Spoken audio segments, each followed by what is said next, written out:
I think we need more than one. If you look at the 1940 maps that were drawn, the Barker and the Addicks Dam were on that map, and there were 3 more on that map, but they never were built. The funds weren't there, and we went for a long, long time without a major flood. Yeah. And so people say, well, we don't need to invest in that. We need to invest in something else. And so now people are focused on that. We have the money, I believe, to do whatever we need to do. And so we can do that. It's up to the engineers. It's up to the Army Corps. It's up to the specialists. I'm not an expert on those things, but we'll fund it if it needs to be funded. So that money, so the $3 billion. The $3 billion is a combination of funding projects that are ready to go now. Okay. And a combination of money for future projects. So if a future project comes along and the federal government says, well, if you'll give us $400 million, we'll give you $2 billion, the money's there to go.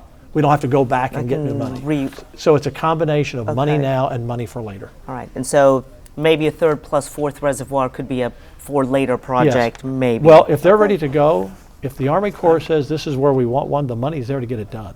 So it's the local elected officials, state officials, and the federal government. But it's really a local and federal issue. The state's there to help, and that's why we put this money in there. But it's really the locals and the federals working. Where can we best spend the money to mitigate these flooding problems in the future? All right.